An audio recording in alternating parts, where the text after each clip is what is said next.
Te habla el reverendo Carlos Cruz Moya y te invitamos a que te quedes con nosotros en la próxima hora para que escuches palabra de Dios, la palabra que no se equivoca, la palabra que no vuelve atrás vacía, esa palabra que como espada de dos filos penetra hasta lo más profundo del corazón del hombre y la mujer.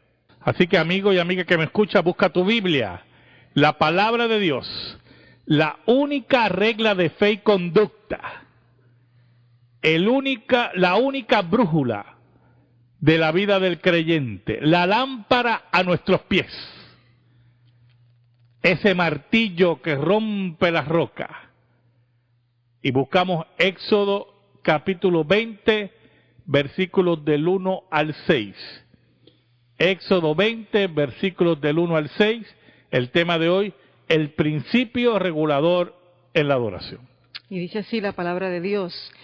Y habló Dios todas estas palabras diciendo: Yo soy Jehová tu Dios, que te saqué de la tierra de Egipto, de casa de servidumbre. No tendrás dioses ajenos delante de mí.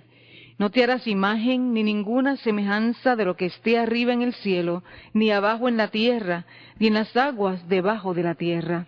No te inclinarás a ellas, ni las honrarás, porque yo soy Jehová tu Dios, fuerte, celoso, que visito la maldad de los padres sobre los hijos hasta la tercera y cuarta generación de los que me aborrecen, y hago misericordia a millares, a los que me aman y guardan mis mandamientos. Amén. El principio regulador en la adoración. Amigo y amiga que me escuchas, hermanos que me escuchan, ya hace varios años la adoración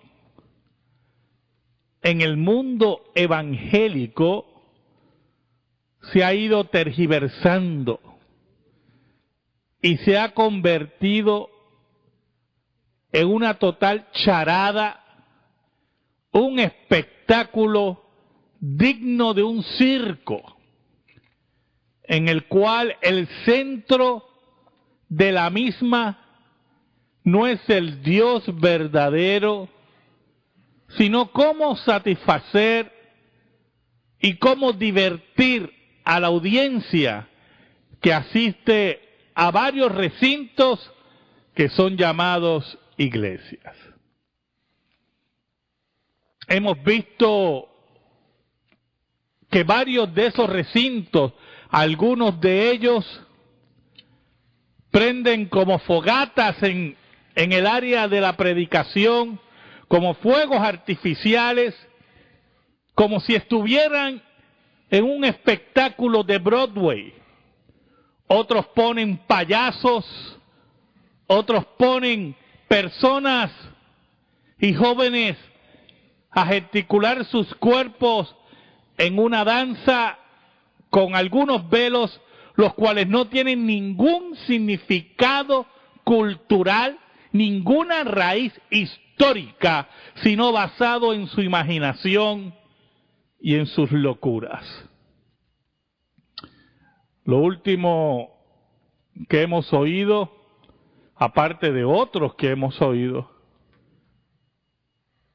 es en una iglesia en nuestro país donde han puesto en el centro un ring de lucha libre para disque atraer a los jóvenes. Y en el ring de lucha libre, luchadores actuando con patadas voladoras y todas esas significados que ellos conocen en medio de una iglesia para enseñar la lucha entre el bien y el mal, gesticulando con sus bocas, hablando de violencia y en esa forma dizque traer a los jóvenes a la iglesia con un falso evangelio y una falsa predicación. Cultos donde no se lee la escritura, donde hay un énfasis en la emoción y en el descontrol de las emociones, donde muchas veces en ese descontrol de las emociones no se predica el Evangelio de Cristo. Por lo tanto, en ese sentido, amigo y amiga que me escuchas, la adoración ha sido violentada y ha sido prostituida en contra de lo que Dios ha establecido en su palabra como debe ser adorado. Pero creemos que lo primero que debemos hacer es definir qué es adoración y qué entendremos por adoración. Saben, hermanos, la primera palabra que podemos mencionar como adoración en el griego, si la castellanizamos o la latinizamos, sería latreía o aboda en hebreo. Esa palabra, el concepto que hay, es una de servicio, de servir a otra persona, de servir para conseguir un beneficio. En el caso de Dios, la palabra letraía, que viene nuestra palabra adoración, lo que buscamos es que, y lo que Dios quiere es que Dios sea adorado, Él solamente sea adorado. En Hechos capítulo 7, versículo 7, dice, pero sea cual sea la nación que los esclavice, yo la castigaré y luego tus descendientes saldrán de esa tierra y me adorarán en este lugar. Asimismo, el énfasis de servicio en la palabra que hemos mencionado aparece, por ejemplo, en Mateo 4:10, cuando Cristo reprende a Satanás y le dice, vete, Satanás, porque escrito está, adora al Señor tu Dios y sírvele solamente a Él.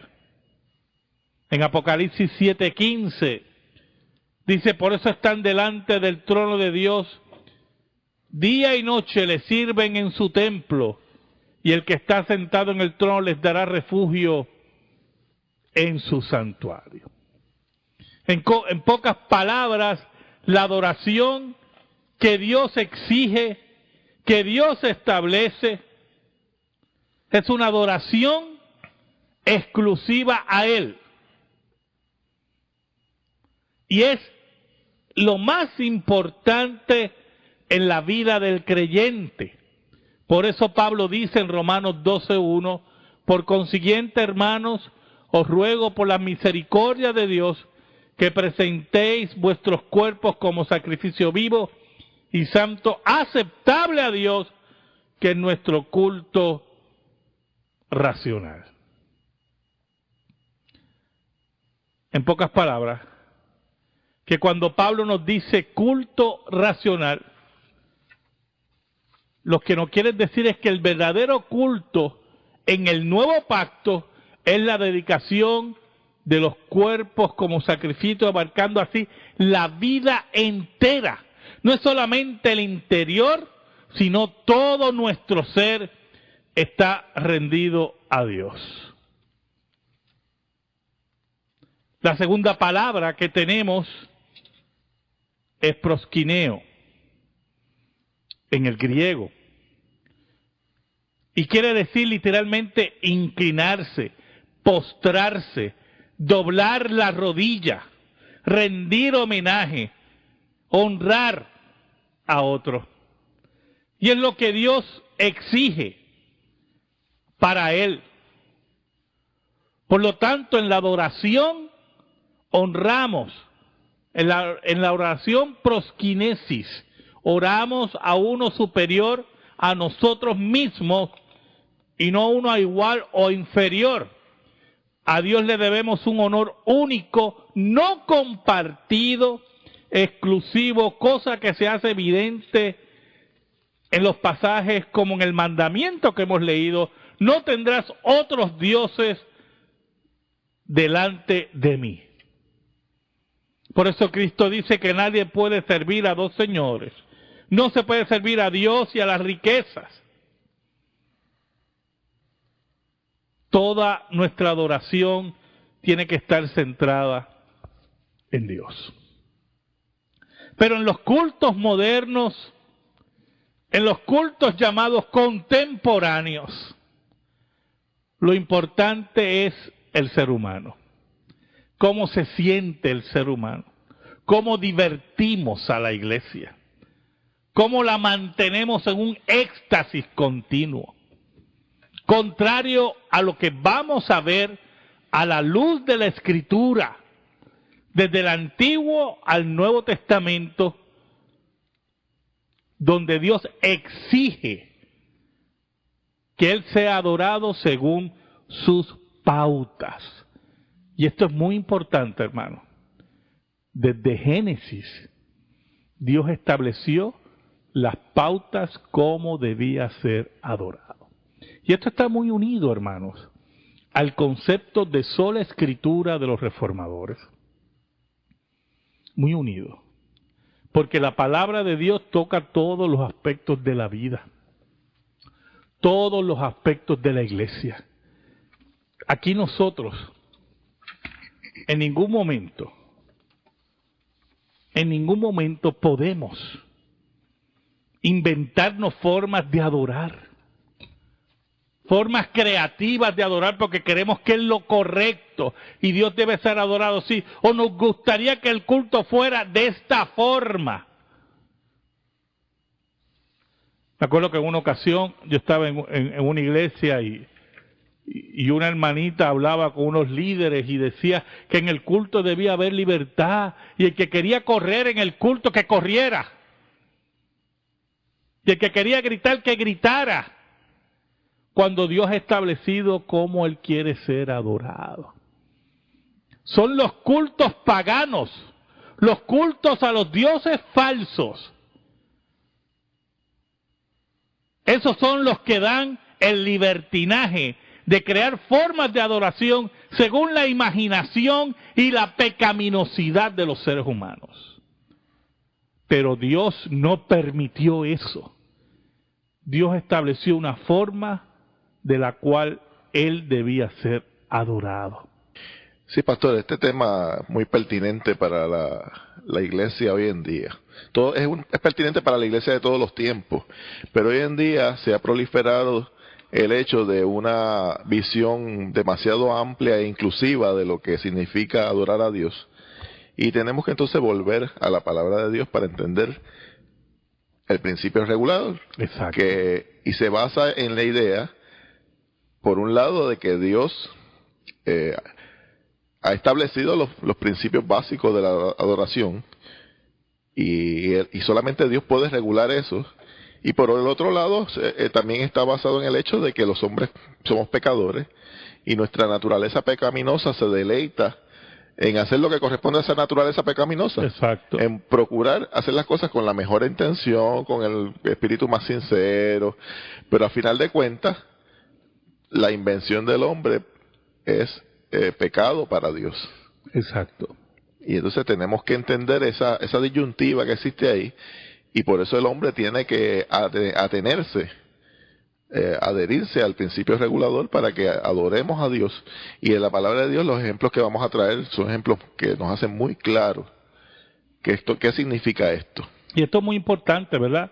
Porque los creyentes y los amigos y amigas que nos están escuchando por la radio a lo ancho y lo largo de nuestro país y en otras áreas fuera de nuestro país, es importante que usted vea que la Biblia establece las pautas por las cuales Dios quiere o Dios enseña cómo Él quiere que sea adorado.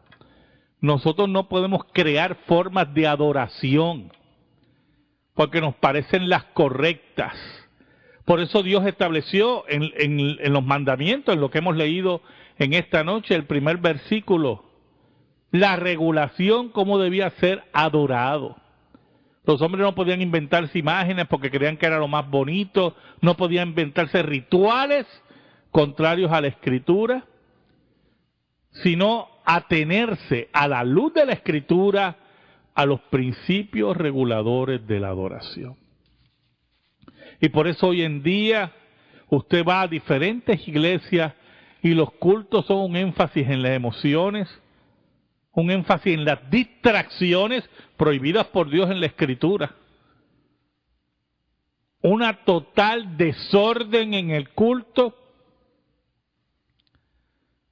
Pero esa es la forma que nosotros nos sentimos bien. Y salen de la iglesia, ay, qué bueno estuvo el culto hoy, porque sus emociones fueron satisfechas. Pero eso no es la forma que Dios ha establecido su adoración. Dios tiene una forma desde el Antiguo al Nuevo Testamento. Ahora, ha habido históricamente discusiones sobre este tema en la historia de la iglesia, ¿verdad? Algunos creen que debe haber libertad completa para adorar. Roma cree que las pautas las establece la cátedra de Pedro, ¿verdad? El magisterio de la iglesia. Y ese magisterio de la iglesia ha establecido las formas de adorar. Enseña la iglesia romana. Pero es interesante porque ese magisterio, a no atenerse a la Escritura, sino también a la tradición de los hombres, ha creado formas de adoración que son abominación a Dios. Cultos idolátricos, cultos a santos muertos, sacrificios de misa antibíblicos. ¿Por qué? Porque no se ha tenido al texto bíblico. Asimismo, otras iglesias evangélicas o de otra índole han establecido diferentes cultos en el cual el hombre es glorificado. Se crea el día del pastor, el día de la mujer, el día de yo no sé qué, y comparten la gloria de los seres humanos con el culto al único Dios verdadero que no comparte su gloria con nadie. Con nadie. Sí, es muy importante. Eso que usted acaba de decir, en nuestra práctica como iglesia, nosotros separamos de manera muy clara y definida lo que es el culto a Dios de cualquier otra actividad que es legítima y propia de reunir, en las reuniones como iglesia. Claro. Por eso, al usted señalar eso, es que la iglesia no puede estar mezclando ambas cosas, porque en el culto a Dios se adora solamente a Dios y se reconoce solamente a Dios. Si la iglesia quiere ejecutar cualquier otro tipo de actividad legítima y propia, la tiene que hacer en un foro alejado de lo que significa la adoración. Claro, por eso sí, es el Día de las Madres. Usted hace una actividad para las madres fuera del culto. No en el culto usted honra a las madres. El culto es para Dios, no es para las madres. Y el Día de los Padres. Y si usted quiere un Día del Pastor, que yo sinceramente, con mucho respeto, no entiendo eso del Día del Pastor. Y se lo dice un pastor. Porque la Biblia dice, siervos inútiles somos, porque lo que tenemos que hacer, eso hicimos.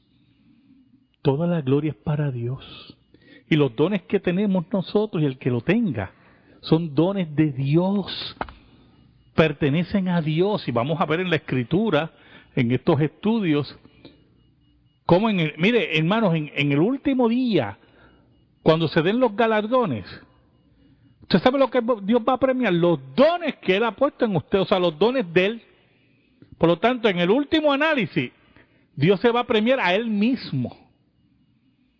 Porque nosotros no merecemos nada. Toda la gloria es para Él. Toda la gloria es para Él. Y en ese sentido, ¿verdad? No podemos desviar nuestra atención en el culto sobre nada que no sea Dios. Es interesante lo que usted menciona del Día del Pastor, porque de alguna manera se ha formalizado un Día del Pastor, pero entonces le hacemos de cuadrito la vida al pastor todo el resto del año. Sí, eso también pasa. Como pasa con el Día de las Madres, el Día de los Padres, ¿verdad?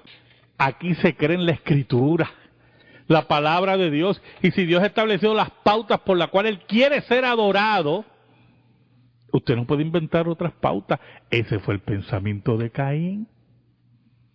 Caín quería establecer su pauta.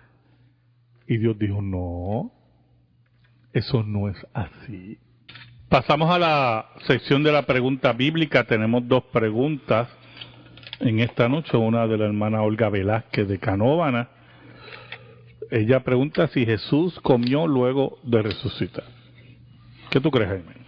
Bueno, sí, en la palabra se menciona que Jesús se reunió con sus discípulos y se sentó a la mesa con ellos a cenar.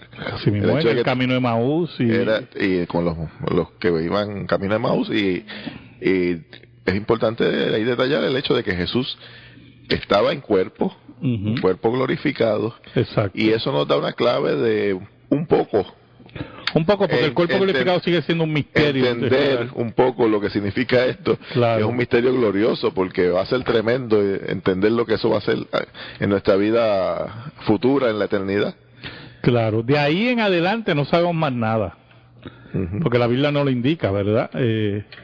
Pero para probar que Él estaba vivo y que había venido en carne y hueso, pues comió delante de los discípulos. Y tenemos una invitación para en aquel día reunirnos nuevamente con Él. En una cena tremenda. En una cena donde volveremos a tomar con Él el jugo de la vid, el vino y el pan. Así mismo. En la presencia de nuestro Señor. Así que en ese sentido sí Jesús comió luego de resucitar. Tengo aquí un anónimo, ¿verdad? Con un parrafito.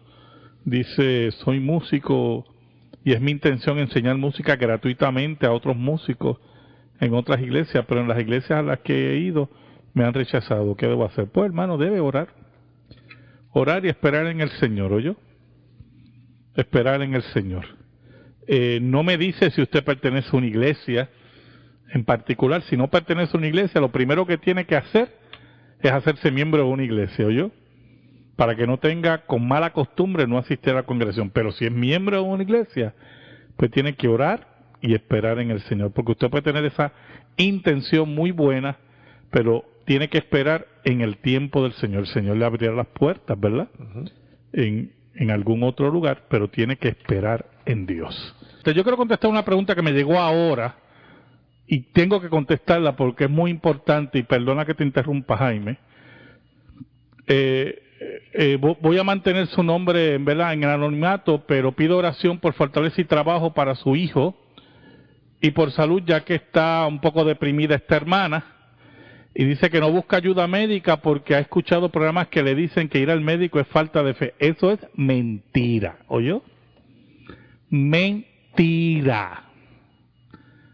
Eso es una mentira, hermana, ¿oyó? Yo quiero que usted entienda lo siguiente. Cuando Cristo sanó a los 10 leprosos, Cristo los mandó donde el sacerdote. ¿Usted se acuerda? Yo no sé si usted sabe, y es bueno que los hermanos sepan, que los sacerdotes en Israel, muy importante lo que voy a plantearle, jugaban un papel también de médicos. Certificaban a enfermedades, certificaban si tú estabas sano o no estabas sano, y en ese sentido, pues, cuando Cristo los manda al sacerdote, era como mandarlo al médico para certificar si estaban curados. Eso es lo primero. Lo segundo es que Lucas era médico, hermana. Era médico. Y en ningún momento Pablo lo condena porque era médico, tenía una profesión satánica o algo así. Eso es un disparate, yo, hermana. Así que no escuche a las personas que tienen ese disparate. Vaya un médico, porque mire, su depresión puede ser orgánica, ¿oyó? Orgánica, y eso lo tiene que certificar un médico. Así que es importante que esas irresponsabilidades que oímos por la radio de fanáticos y descerebrados deban, mire, sacarse. Ya es hora de terminar esas cosas, ¿oyó, hermano? Ya es hora, mire, usted sabe cuántos casos yo conozco, y casos en los Estados Unidos ya documentados, de personas que dejaron morir a sus hijos. Dejaron morir a sus hijos. El caso más patético de esa pareja, que ahora se me escapa el nombre, que dejaron morir a su hijo diabético y no le daban insulina porque Dios ya lo había sanado y no podían darle insulina por la falta de fe, y su hijo muere.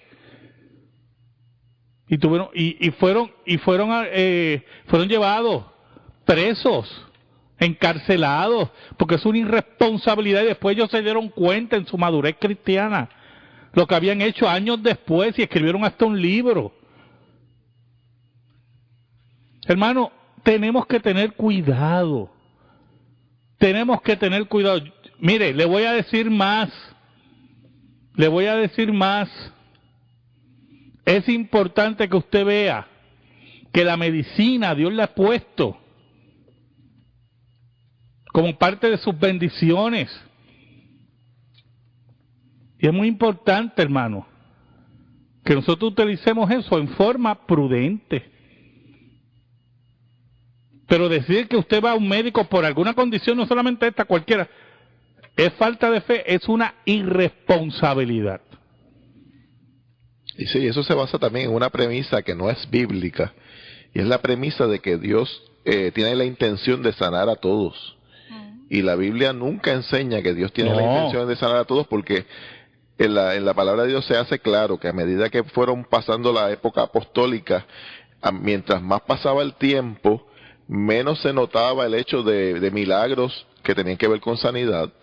No porque Dios no los pudiera hacer, Dios podía hacer el milagro cuando quisiera, pero la intención de Dios con la palabra de Dios no es hacer milagrería. La intención de Dios con la palabra de Dios es que nosotros recibamos el mensaje de salvación. Exacto. Y todo lo que tenga que ver con salud podemos pedir, orar al Señor por salud, pero Él es soberano en la salud. Claro que sí, claro que sí. Así que muy importante ese puntito, ¿verdad? Que lo aclaremos, porque ya nos hemos encontrado con varios casitos así, disparates como que la medicina es para la gente del mundo y los cristianos oran. Mire que es un disparate, hermano. Los disparates que yo oigo todos los días en mi país no tienen nombre. Pero siguiendo con el principio regulador en la adoración, hay un axioma, ¿verdad? Un pensamiento que nos sirve como base teológica y de discusión filosófica del principio regulador en la adoración. ¿Cómo es que dice Jaime ese pensamiento? Sí, tiene muchas formas de expresarse, pero en aquellas cosas que Dios ordena en su revelación, son aquellas cosas en las que está permitido la forma de adorar. Aquellos principios de la adoración están muy claramente detallados en la Biblia.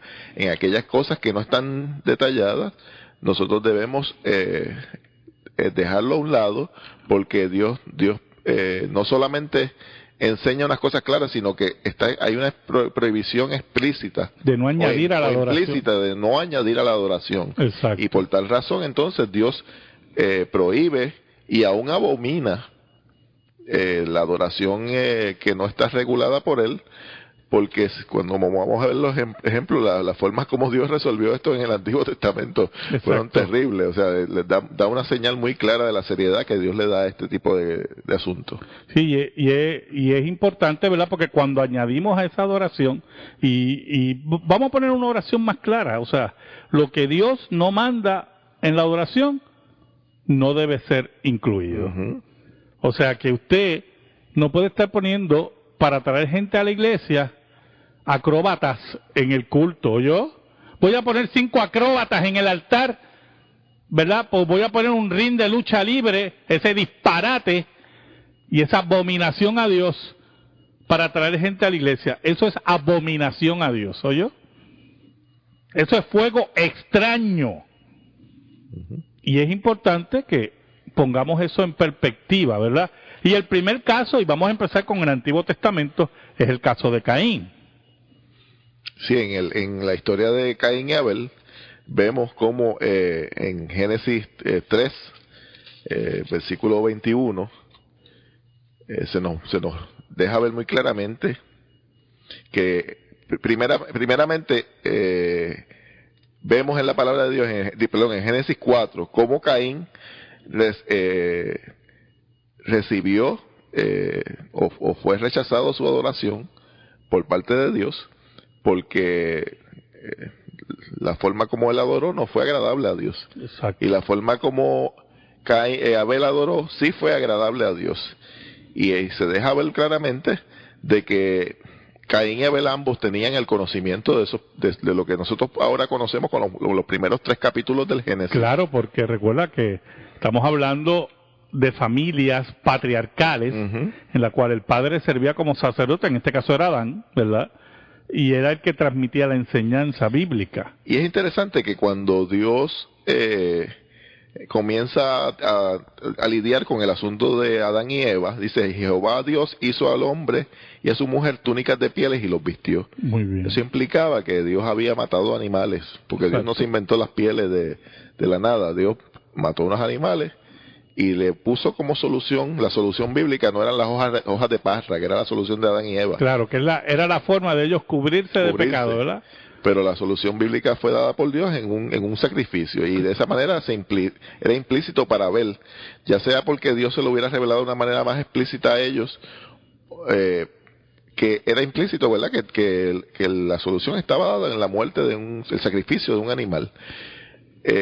Caín, por otro lado, tomó livianamente esta implicación, este hecho revelado, y entonces no solamente no se arrepintió cuando Dios le mostró su falta de favor, sino que entonces contumazmente mata a su hermano, no se arrepiente, porque él realmente, a final de cuentas, lo que quería era adorar a Dios como él quería. Como él quería.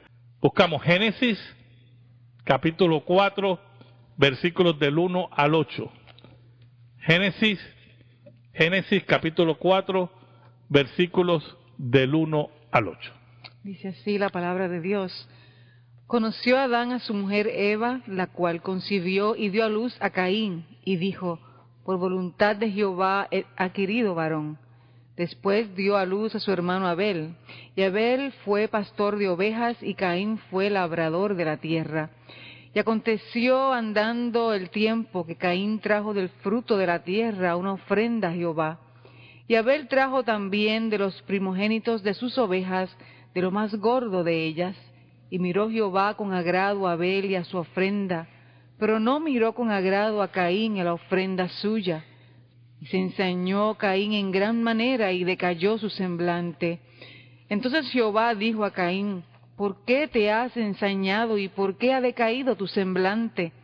Si bien hicieres, ¿no serás enaltecido? Y si no hicieres bien, el pecado está a la puerta. Con todo esto, a ti será su deseo, y tú te enseñorearás de él. Y dijo Caín a su hermano Abel: salgamos al campo. Y aconteció que estando ellos en el campo, Caín se levantó contra su hermano Abel y lo mató.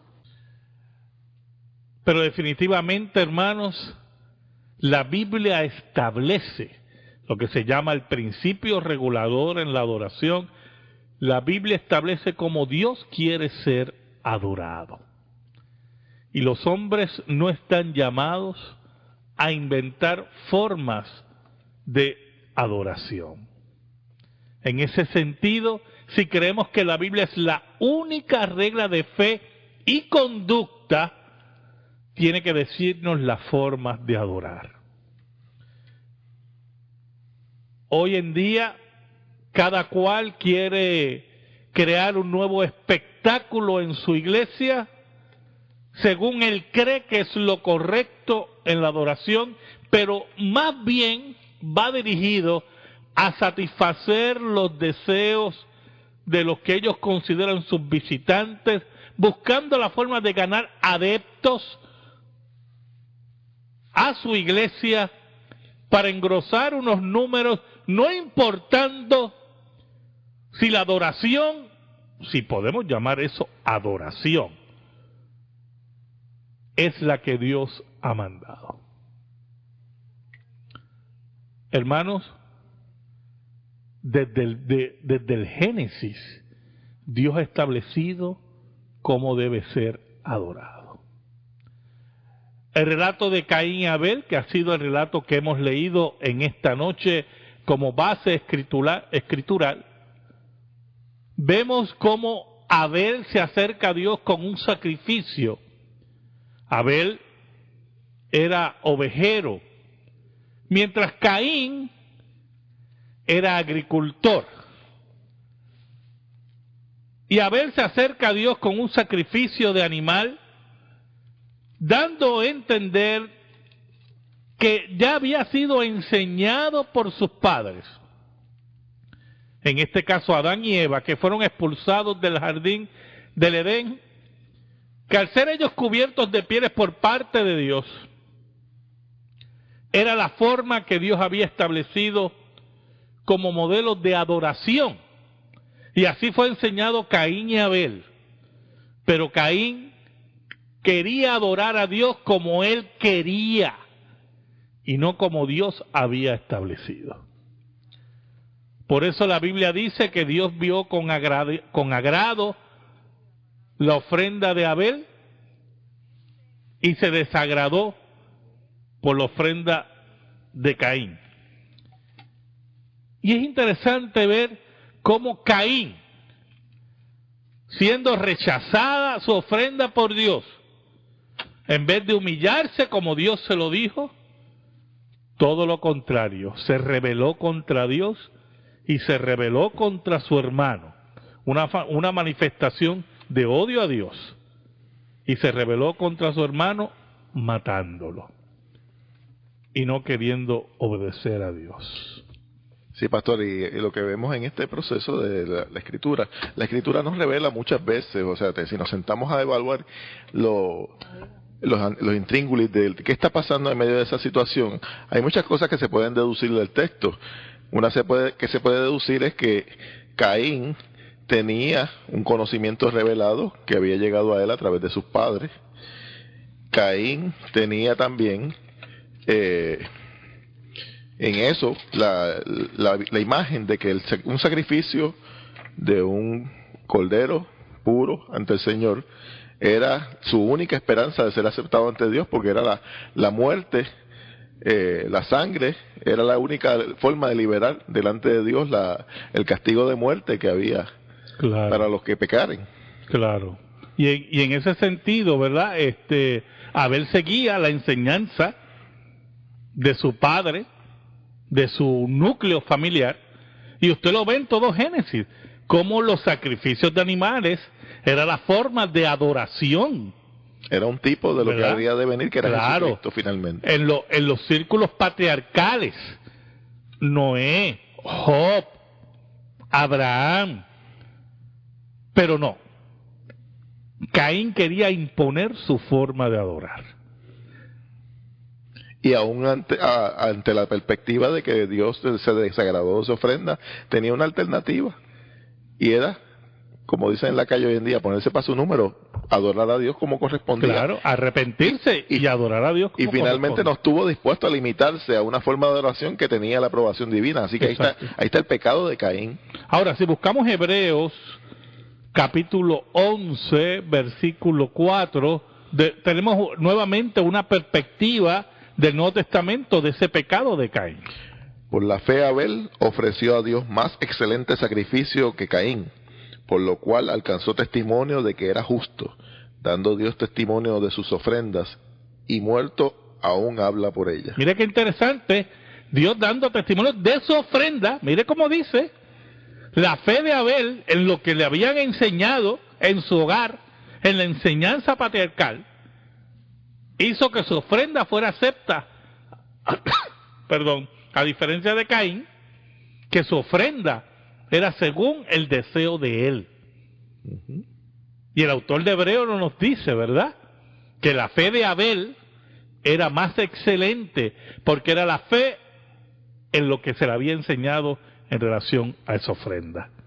Por eso Judas, en el versículo 11, ¿verdad?, la epístola de San Judas, versículo 11, dice como sigue: Hay de ellos, porque han seguido el camino de Caín y se han lanzado por lucro en el error de Balaam, y perecieron en la contradicción de Coré. Mire qué interesante, siguieron el camino de Caín. El lucro del error de Balaam, otro que quería adorar a Dios como le daba la gana, como él creía que era lo correcto. Y los de Coré, la rebelión de Coré, que decían, Dios solamente habla a través de Moisés, ¿por qué no puede a través de nosotros? ¿Por qué no puede ser la forma de adorar de nosotros? Y ahí en ese versículo está hablando Judas en una secuencia de textos fuertes, donde está señalando los falsos maestros y sus falsas doctrinas. Exacto. Porque vivimos a veces en un mundo donde la gente no quiere reconocer de que existen sí falsos maestros y falsas doctrinas. Así o sea, no, la Biblia no es silente, no guarda silencio ante estas cosas. Por eso, hermanos, la forma de adorar, la forma que a Dios le agrada, Él la ha establecido en la Escritura. Y vamos a ver desde el Antiguo hasta el Nuevo Testamento cómo Dios ha establecido unas pautas, cómo debe ser adorado. Y por eso hay que tener mucho cuidado en el culto de adoración, qué elementos se introducen que pueden ser extraños a Dios. Bueno, mire, mañana no, el próximo domingo se va a celebrar el Día de las Madres. Un ejemplo, vamos a dar ese ejemplo. Y muchas iglesias en el mismo culto a Dios introducen una actividad de las madres y una conmemoración a las madres y un tributo a las madres. Eso es extraño al culto a Dios. Perdón. ¿Sabe por qué? Porque el culto es para Dios y no para las madres. El único que debe ser honrado, el único que recibe adoración, el único que debe ser homenajeado en el culto es Dios. Posiblemente en la iglesia usted puede hacer una actividad aparte del culto, como lo hacemos nosotros, un ejemplo. Pero el culto es para Dios y no es para más nadie. Como hemos dicho la semana pasada, eso del día del pastor, el día de los padres, el día yo no sé qué, de las florecitas, yo no sé qué se inventan. ¿Qué se inventan? El día de los payasos y yo la payasería, cuando el culto tiene que ser para Dios. Y todo elemento extraño en el culto es abominación a Dios. Pero mire, si nosotros vamos al segundo mandamiento de los 10 mandamientos, mire cómo dice el segundo mandamiento. No te harás imagen ni ninguna semejanza de lo que esté arriba en el cielo, ni abajo en la tierra, ni en las aguas debajo de la tierra. No te inclinarás a ellas, ni las honrarás. Porque yo soy Jehová tu Dios, fuerte, celoso, que visito la maldad de los padres sobre los hijos, hasta la tercera y cuarta generación de los que me aborrecen. Y hago misericordia a millares, a los que me aman y guardan mis mandamientos. ¿Sabe, hermano? En el primer mandamiento Dios se declara el único Dios verdadero. Por ejemplo, el único Dios verdadero. El único que debe ser adorado. Eso está en el primer mandamiento. En el segundo, nos dice el tipo de adoración que Dios quiere que se le rinda. Por eso Dios prohíbe inmediatamente las imágenes. Por eso es que en el culto no pueden haber imágenes, porque es abominación a Dios. Entonces siempre lo vemos desde el punto de vista de la idolatría. Eso es idolatría, pero véalo desde el punto de vista del principio regulador, que Dios no quiere ser adorado por medio de imágenes. Y aunque usted crea que es un símbolo, que se ve bonito, que se ve vistoso, a Dios Dios lo considera abominación. Bueno, la iglesia de Roma en la historia apela a una idea de que las imágenes, los iconos en la iglesia tenían el propósito de educar al pueblo. Y uno pudiera darle el beneficio de la duda y decir, pues chévere, eso pudiera parecer que educa al pueblo.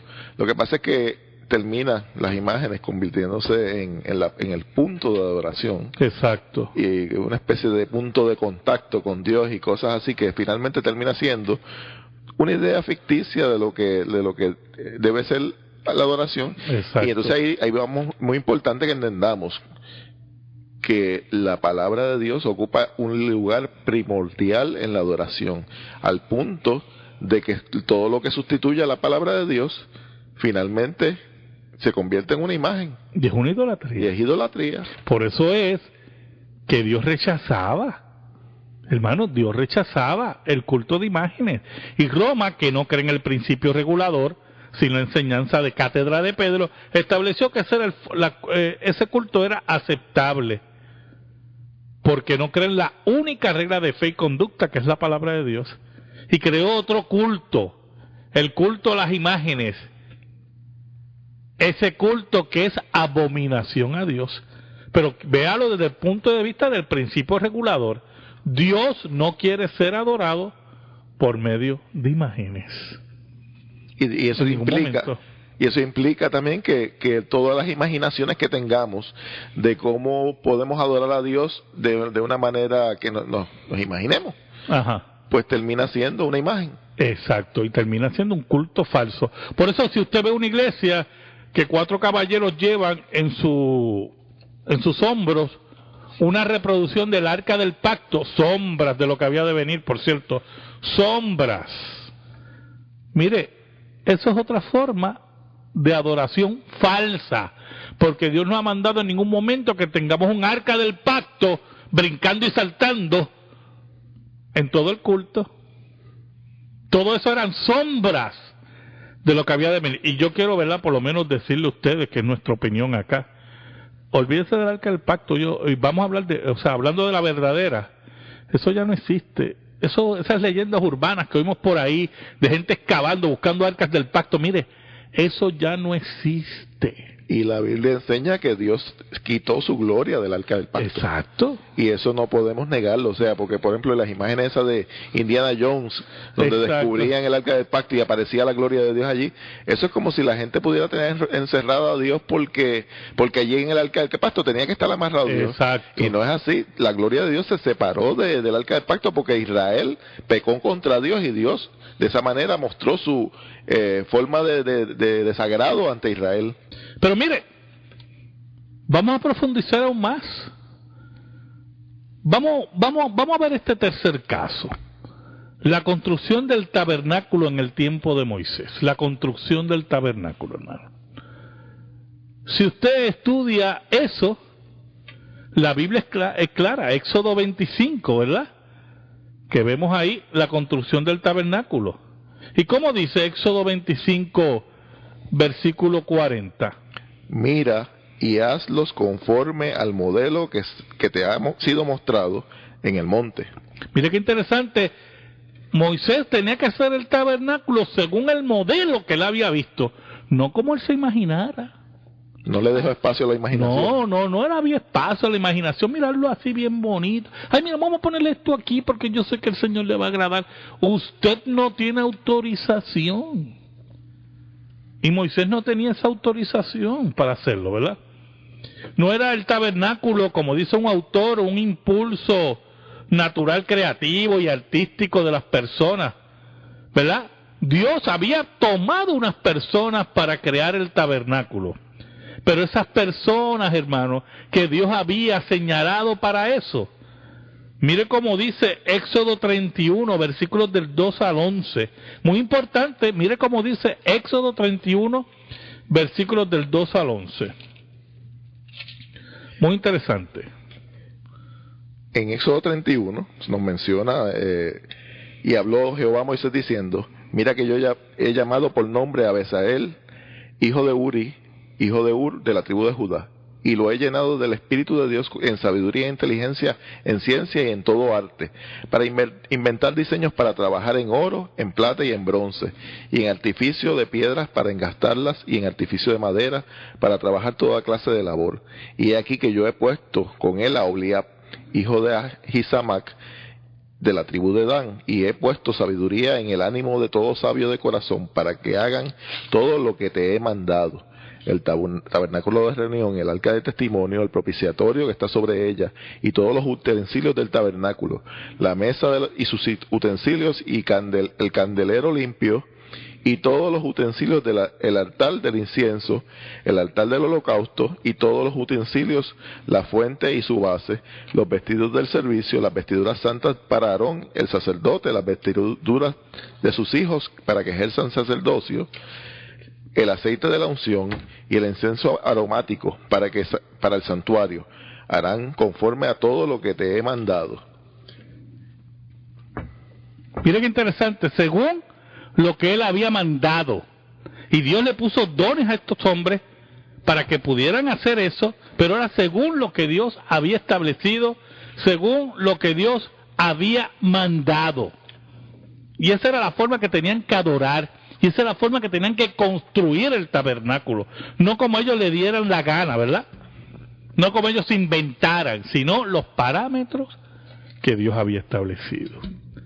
Pasamos a la sección de la pregunta bíblica, y el hermano Jaime Zapata tiene una pregunta por ahí. Tenemos una pregunta del hermano Rances, donde nos pregunta: danzas durante la transcurrencia del culto y culto con instrumentos. Y él se pregunta qué pensamos sobre eso. Pues, imagínense, danzas durante el culto, mire, invento, creaciones de la mentalidad y de la imaginación de los seres humanos, porque cuando alguien está danzando en el culto, esas danzas ahora ceremoniales así, con paños así, ¿qué significa eso? Nada. Una imaginación de la gente. No, que esto puede significar esto, no, que esto puede significar lo otro. Pues eso lo imaginó usted. Pero eso no tiene raíces culturales de ninguna clase. No, que es una forma de adorar que la Biblia dice. No lo dice. No lo dice. Por lo tanto, son inventos de los seres humanos. Fuego extraño a Dios. Fuego extraño para Dios. Sí, la Biblia menciona, por ejemplo, que debemos adorar a Dios con tanta alegría, y en Salmo 150 muchas veces te utiliza eso de referencia, son instrumentos y todo eso, pero lo que pasa es que la Biblia condena de manera explícita todo lo que nos distraiga de nuestro objeto de culto, que es Dios mismo. Exacto, exacto. Y entonces el arte, bueno, no menciona los instrumentos, ¿verdad?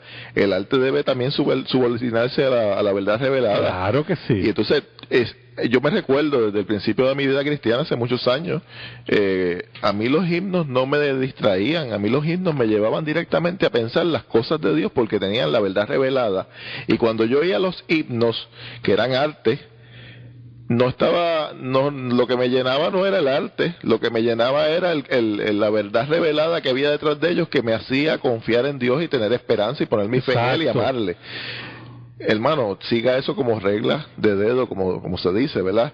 El arte debe estar subordinado, cualquier manifestación de arte en el servicio debe estar subordinado a la palabra de Dios, y si nos distrae, mire, el fuego extraño. Mire, yo sé de cultos que enfatizan tanto en el arte y en el brinco y salto de los danzarines, que se olvidan de predicar. Hoy no hay predicación.